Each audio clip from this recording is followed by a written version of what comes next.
Pemerintah juga terus menambah jumlah alutsista untuk memenuhi target kekuatan pokok minimum tahap kedua. Peningkatan kemandirian industri pertahanan nasional juga terus diusahakan sebagaimana diamanatkan Undang-Undang Nomor 16 Tahun 2012.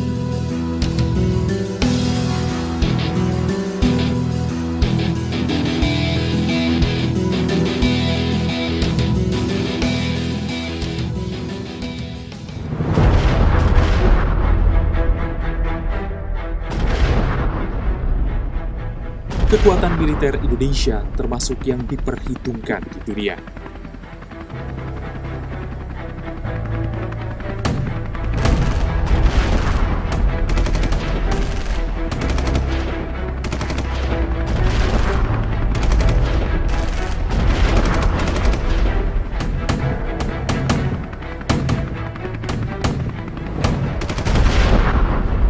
Menurut Global Firepower, pada tahun 2019, militer Indonesia menempati posisi ke-16 dari 137 negara.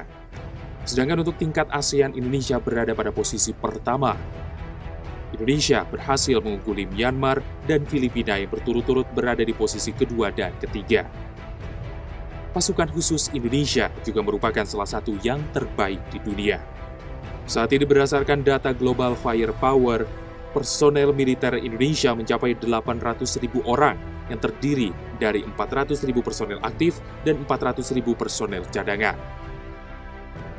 Jumlah personel militer aktif Indonesia menempati peringkat ke-12 dunia.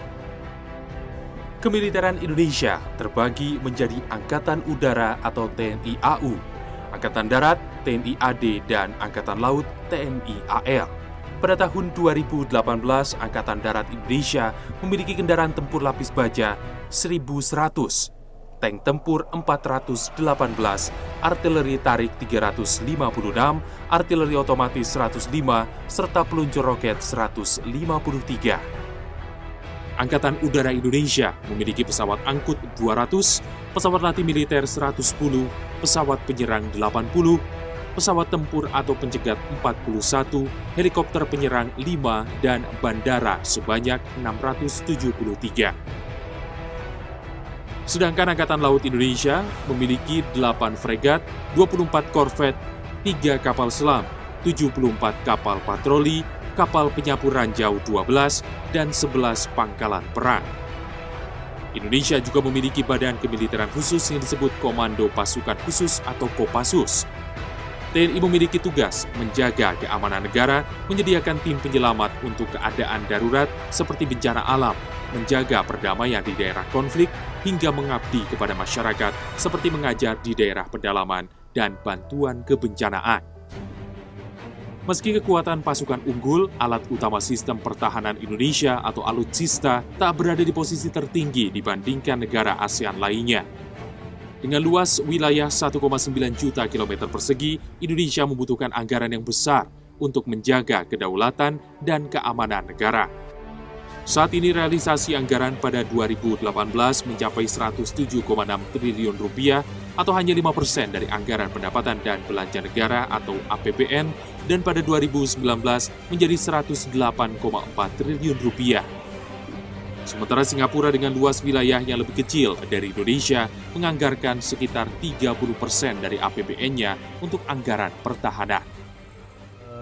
Industri-industri strategis yang ada sekarang yang BUMNIS itu kan juga sesuai dengan amanat Undang-Undang tahun 2012 itu ya tentang industri pertahanan, bahwa mereka itu semestinya bisa berkolaborasi banyak dengan pihak di luar industri, katakanlah dengan pihak universitas, dengan pihak-pihak lembaga penelitian gitu.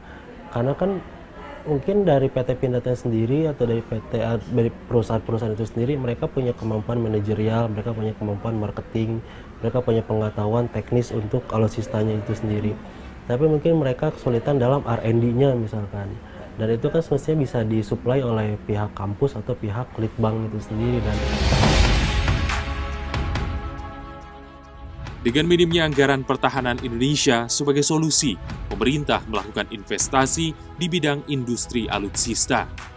Indonesia tidak hanya akan memiliki armada tempur yang memadai, namun juga memiliki sumber daya manusia atau SDM yang berkemampuan andal dalam bidang teknologi militer.